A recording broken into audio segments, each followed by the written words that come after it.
మధ్యలో ఆ 'big boss' decision ఏం తీసుకున్నారు బ్రో? అంటే సినిమాలు చేసుకుంటూ అంటే కొంతమందొచ్చి ఫేమ్ కోసం వస్తారు, లేదంటే డబ్బుల కోసం వస్తారు. మీకప్పటికి ఉన్న ఫేమ్ ఉంది, డబ్బులు ఉన్నాయి.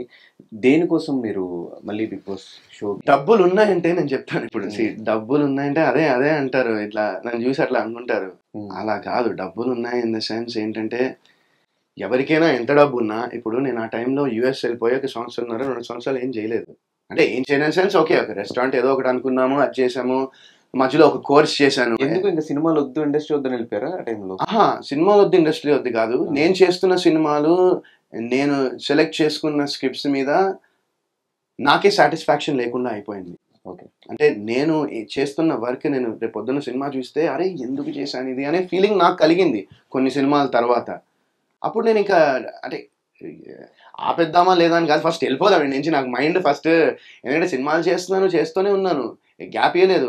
అసలు వర్కౌట్ అవ్వట్లేదు. ఒక్కొక్క రీజన్ నేను నేను చూసిన తర్వాత అనలైజ్ చేస్తే, ఈ సినిమా ఎందుకని నాకనిపిస్తుంది, ఈ సినిమా ఎందుకని అనిపిస్తుంది. సో, ఐ జస్ట్ నీడెడ్ ఎందుకంటే నాన్ స్టాప్ 2007 నుంచి నాన్ స్టాప్ చేశాను. హ్మ్. So, I just needed a break. 18, 19 ఆ టైంలో అనుకుంటా. 17, 18 ఆ టైంలో that was your depression that period. I wasn't depressed, brother, because I have a good family and I have an amazing wife and okay. I have amazing parents. హ్మ్. Main ఏంటంటే maybe నేను depress అయ్యేవాడినేమో. కాకపోతే నా family, నా చుట్టుపక్కల ఉండేవాళ్ళు నన్నెప్పుడూ అలా ఎళ్ళనీయలే. ఎందుకంటే నేను సక్సెస్‌లో ఉన్నప్పుడు కూడా అబ్బా! నువ్వు అసలు తోపు, నువ్వు సూపర్ అని అనలేదు.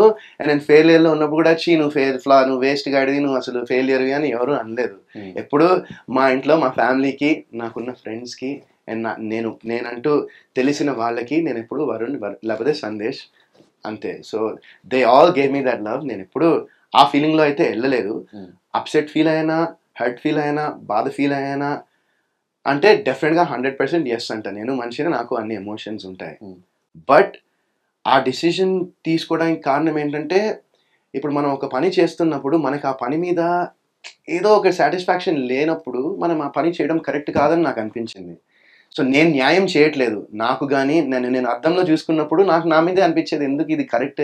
నువ్వు ఎందుకు ఈ డెసిషన్స్, ఎందుకు ఈ సినిమాలు చేస్తున్నావు అనే ఫీలింగ్ నాకే వచ్చింది. హ్మ్. సో, ఆ టైంలో that was the decision I made to go to US ఎళ్లి ఇంకా అక్కడ బ్రేక్ తీసుకొని అక్కడ ఇగో ఇలాంటి కొన్ని థింగ్స్ చేశాము. చేసిన తర్వాత అప్పుడు నేను ఒక స్టోరీ, నాకు చాలా కిక్ ఇచ్చిన స్టోరీ ఒకటి వచ్చింది. సో, దానికోసం ఇండియా వచ్చిన తర్వాత అప్పుడు ఈ కాల్ వచ్చింది. హ్మ్. సో, ఈ కాల్ వస్తే వితికాకి బాగా ఇష్టం first of all 'Bigg Boss'. ఆ టైంలో ఫాలో అయ్యేది చాలా. She used to watch the episodes and everything before. And she was like ఇది ఎక్స్‌పీరియన్స్ బావుంటుంది ఇది అది అని చెప్తే ఇంకా నాకు కూడా ఏంటంటే నేనొక్కడినే అయితే ఇంపాసిబుల్. నా వల్ల అయ్యేది కాదు. నాకు విధిగా కూడా ఉంది కాబట్టి ఎళ్ళా. అండ్ డెఫినిట్‌గా financially it was good. It was good అని చెప్తాను నేను. Hmm. So, that was also there. అండ్ నాకు నిజంగా అనిపిస్తది అలాంటి ఒక జర్నీ అనేది లైఫ్‌లో మళ్ళీ రాదు. 105 డేస్ ఒక ప్లేస్‌లో ఉండి అదేంటంటే అసలు మొత్తం ప్రపంచానికే నువ్వు అసలు ఇంక ప్రపంచంలో లేవన్నట్టు ఉంటుంది అది బేసిక్‌గా. ఇదే ప్రపంచం అయిపోతుంది ఒక 105 డేస్. సో, ఇలా ఒక మొత్తం క్లోజ్డ్ డోర్స్‌లో ఒక 105 డేస్ ఉండాలంటే it's not a easy task అది. హ్మ్. బట్ దట్ ఆ 91 డేస్ వితిక నాతో పాటు ఉంది కాబట్టే నేను అక్కడ ఉన్నాను అనుకుంటా నేను అన్ని రోజులు. లేకపోతే నేను సస్టైన్ అయ్యేవాడిని అని కాదనిపిస్తుంది. నేను నేను I probably would have not been able to do it. Hmm. ఎందుకంటే నేను అంత ఈజీగా నేను I don't it takes me time to mingle with people. Hmm. But once I mingle ఇంక అంతే, ఇంక they become like my family. So, ఇప్పుడు ఆ జర్నీ అనేది పాజిటివ్ అయిందా? నెగెటివ్ అయిందా? అంటే నాకు నెగెటివ్ అయితే అవ్వలేదు. ఎందుకంటే పాజిటివే అయిందని చెప్తాను నా నా నా నా పర్స్పెక్టివ్‌లో. బికాజ్ ఫస్ట్ ఆఫ్ ఆల్ ఇప్పుడు నేను 'వరుణ్ సందేశ్' ఒక వ్యక్తిగా జనాలకి నేను చేసిన సినిమాలు, లేపోతే వాళ్ళు న్యూస్‌లో చదివినవి, లేపోతే నా గురించి వాళ్ళు విన్న రూమర్స్ త్రూ 'వరుణ్ సందేశ్' అనే వ్యక్తి ఇలాంటోడు, అలాంటోడు, లేపోతే ఆడు ప్లే బాయ్, లేపోతే ఆడు ఇది రకరకాలుగా ఉండేది జనాలకి నా మీద. హ్మ్. సో, నేను ఒక 105 డేస్ ఒక ప్లేస్‌కెళ్ళి అందరి టీవీలో దగ్గరకొచ్చి అందరూ నన్ను చూసి ఒక 105 రోజులు నేనేంటో తెలుస్తుంది కదా జనాలకి. వాట్ ఈస్ దిస్ గై అనేది. సో, జడ్జ్‌మెంట్స్ అనేది ఏవైతే నా మీద ముందర క్రియేట్ అయ్యాయో అవి చాలా మంది మొన్న చెప్తున్నాను కదా! మొన్న ఇంటర్వ్యూ చేస్తున్నప్పుడు కూడా ఒక ఆవిడ, నేను 'బిగ్ బాస్' ముందర మీకసలు చాలా యాటిట్యూడ్, మీకు చాలా బలుపు, మీకు చాలా మీకు ఇవన్నీ అనుకున్నానండి. కానీ మీరింత హంబుల్, ఇంత స్వీట్ ఉన్నారని నేను ఎక్స్‌పెక్ట్ చేయనంటే నేను అదే అన్నా. సో, మనం యూజువల్‌గా లైఫ్‌లో మనం అంటే చాలా మంది అందరం ఏం చేస్తామంటే ఒక బుక్‌ని కవర్ చూసి జడ్జ్ చేస్తూ ఉంటాం. అది హ్యూమన్ ఇన్‌స్టింక్ట్ అది. యెస్. బట్ ఏంటంటే లైఫ్లో నేను ఈ 17 years జర్నీలో నేర్చుకున్నది ఏంటంటే అక్కడ కవర్ ఇంపార్టెంట్ కాదు, లోపల ఏముందో అది ఇంపార్టెంట్ అని నేను, that's one thing I learn. And అలాగే ఈ ఇందాక రూమర్స్ గురించి వచ్చారు కానీ ఈ రూమర్ ఏంటి బ్రో, ఒక హీరోయిన్ తో రిలేషన్ అప్పట్లో పేరు కూడా వచ్చింది, మరి పేరు చెప్పొచ్చో లేదు నాకు తెలియదు.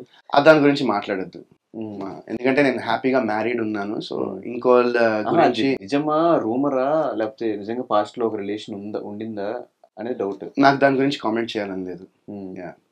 ఎందుకు నాకు కామెంట్ చేయాలని లేదు దాని గురించి. ఎందుకు ప్రతిసారి ఆ టాపిక్ వచ్చినప్పుడు స్కిప్ చేస్తూ ఉంటారు మీరు? స్కిప్ చేయలేదు, నేను కామెంట్ చేద్దాం అనుకోవట్లే ఆ టాపిక్ గురించి. నిజమా అబద్ధమా కూడా చెప్పరా అది? నేను అసలు కామెంట్ చేయను ఆ టాపిక్ వద్దాం, కామెంట్ చేయను ఆ టాపిక్ గురించి. ఓకే. సో ఈ 26 years కి మ్యారేజ్ ఏంటి బ్రో? 27 years. అంత అంటే ఇండస్ట్రీలో మనం చూస్తే అందరూ 30+ కంప్లీట్ ఇంకా సక్సెస్ చూసేసిన తర్వాత చేసుకుందాం అనుకుంటారు. మ్యారేజ్ అనేది ఒక ఏజ్ వచ్చిన తర్వాత, అంటే ఆబ్వియస్ గా ఒక లీగల్ ఏజ్, ఒక మెచ్యూరిటీ రావాలి. దాని తర్వాత మ్యారేజ్ అనేది మనం కరెక్ట్ వ్యక్తికి దొరికితే మనం మ్యారేజ్ చేసుకుంటాం. అది దానికి ఏజ్ అనేది ఒక జస్ట్ నంబర్ అంతే అని నేను నమ్ముతాను. మ్యారేజ్ అనేది యూ కెన్ డూ ఇట్ 21కి చేసుకోవచ్చు, లేకపోతే 41కి చేసుకోవచ్చు, 51 చేసుకోవచ్చు, 31 చేసుకుని ఇష్టం ఎప్పుడైనా చేసుకోవచ్చు. బట్ ఏంటంటే కరెక్ట్ పర్సన్ దొరకాలి, మనని అర్థం చేసుకుని మనం కూడా వాళ్ళని అర్థం చేసుకునేటువంటి మనుషులు దొరికితే ఖచ్చితంగా there is no age, correct time, correct age ఉండదు అనుకుంటాను నేను మ్యారేజ్కి.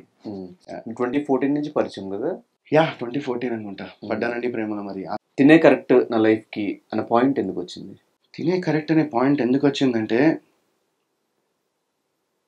She was there for me, అంతే. అంటే మా రిలేషన్షిప్ బేసిక్గా ఫ్రెండ్షిప్లా మొదలైంది.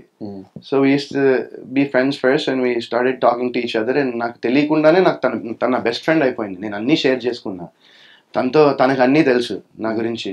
So she knows everything about me, she knows everything about my past, everything that I'm planning to do. I shared with her my plans, I shared with her. నేను తనతో అన్నీ share చేసుకోగలిగాను. And తను కూడా vice versa, తన pain, తన family, తను ఏం face చేసిందో తన లైఫ్లో అవన్నీ నాతో షేర్ చేసుకుంది.